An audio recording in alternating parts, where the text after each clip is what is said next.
I often ask questions that I think I myself could answer with logical traits, such as, how would you construct a players' union, or what would make a great coach?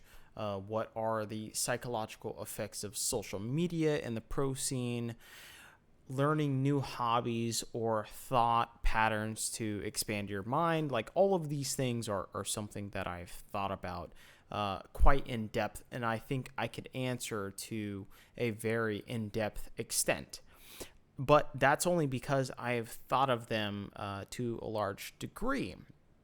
But with that, I think some of my best ideas come from me asking other people about these ideas.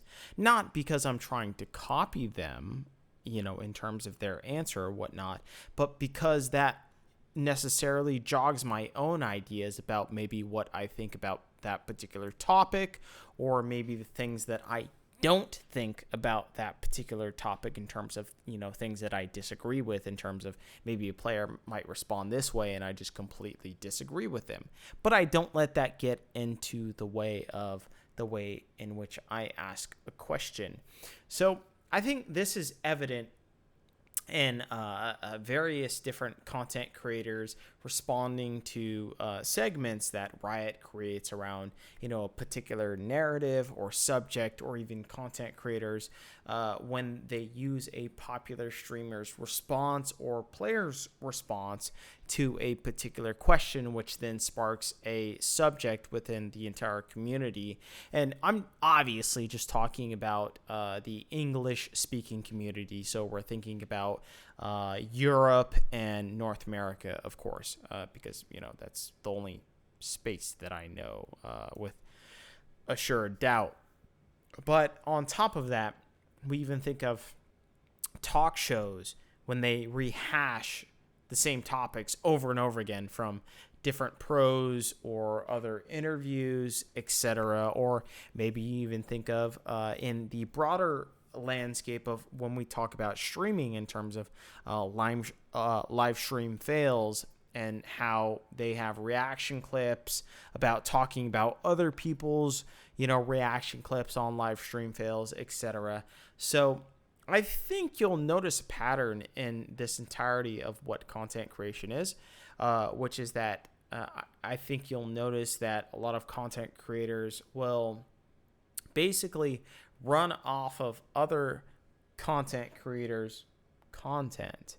And then on top of that, what then becomes worse is that they'll ask their fans like what to ask maybe an interviewee or an interview subject, or maybe just entire questions about their daily lives or whatever, or any other matter of subjects in which they can't think of their own questions.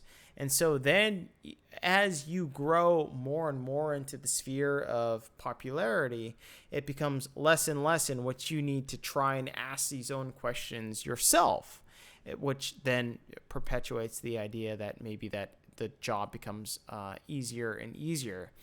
And so the point is I think essentially what it is to get the same idea across as many different examples or mediums as possible is the goal of what modern content creation is, in the aspect that you don't need to come with the origin question or the origin postulation. It's the fact that you need to grab hold of something that is the origin, so then you can expand that to multiple different mediums, whether that be video or whether that be audio, in terms of podcast, or whether that be, an entire written article, etc. Is the fact that you try and expand that initial idea of whatever was brought about from an original source that was not you, and then you try and expand that to multiple different angles to where you can maximize that particular type of content. I think this is the modern type of content strategy that is currently going on. And so I think the entire best question is something you've thought of initially yourself. but you've never thought to voice yourself, in terms of like an interviewer.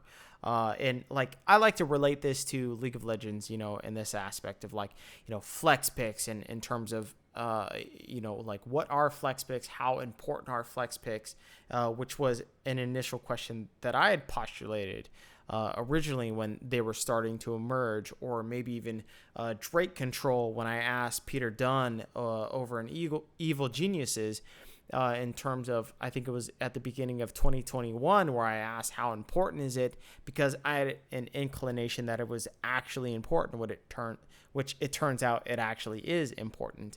In terms of like elemental drakes, in terms of, I had made a video about elemental drakes killing split pushing, which I think is still somewhat true today. Or how about Artemis in Evil Geniuses, about scouting in North America, and how, I thought that scouting is a very important thing, but it's just underutilized within North America, and how Evil Geniuses are kind of turning the table in terms of that in regards to their coaching staff. Or how about Solo, in terms of that he's bouncing around different teams and whatnot, going from like Clutch Gaming, back in the day, and he was kind of toxic, etc., and about his perceived toxicity. And then I bounced that off of my own Solo video about, how I thought Solo Q itself, the toxicity of it is a perceived difference from how pro play is considered toxic or whatnot. And so there are very different avenues in which you could boil off of maybe your questions as an interviewer to then create your own content, to then boil it down to maybe something that is incredibly valuable, or that you had thought of initially that you would have answered yourself, but maybe you would like other pros to answer. That's how I come up with some of my questions, in fact. And I think the person who asks questions kind of originates the conversation in and of itself.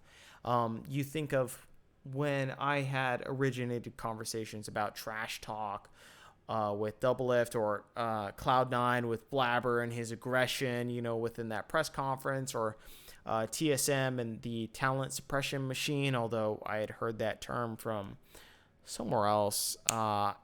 Maybe I want to say it was Summoning Insight, actually.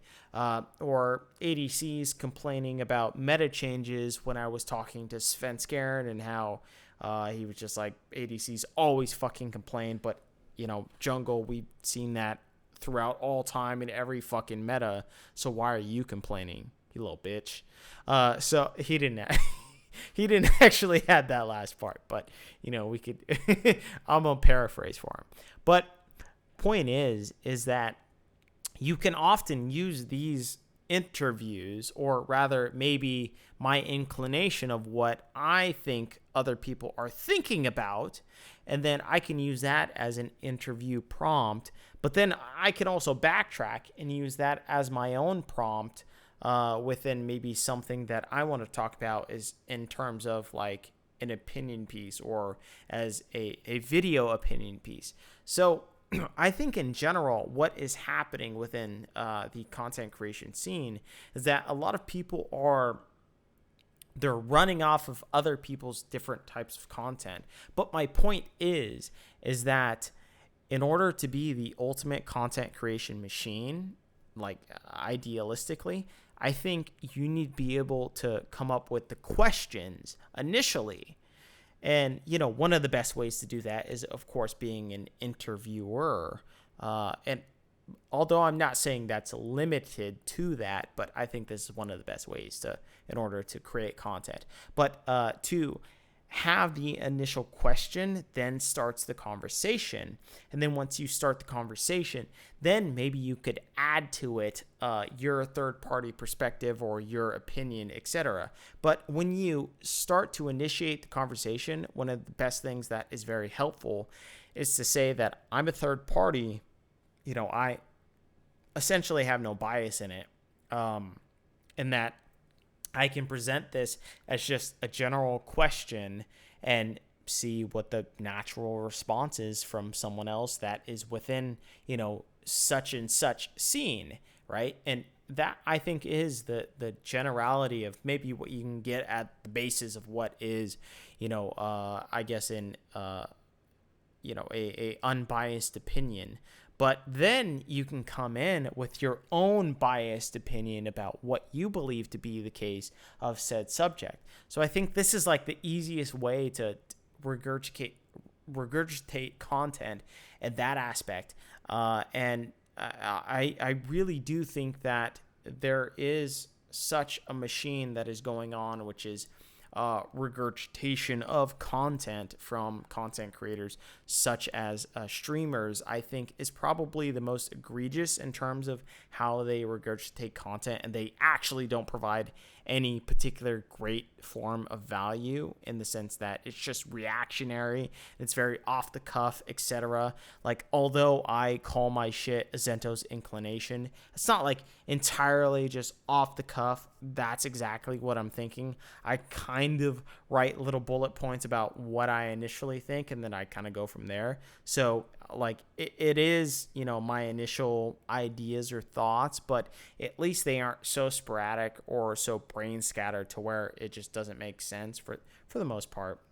A lot of the shit I do say is fucking wacky and is brain scattered. But the idea is that, I at least have a bearing in which I could go down upon of maybe the path that I want to go down. And so I think as such, I think what the best origin of content creation is actually the question, which is why I think interviewers are actually in the best position, especially in terms of esports and whatnot, as far as content creation is concerned. They're in the best position as to formulate maybe the best type of content, because they're able to formulate the questions and then they can answer their own questions later, especially considering when the conversation has already started. So I think, in essence, interviewers have the inherent advantage when it comes to content creation, especially within the esports landscape.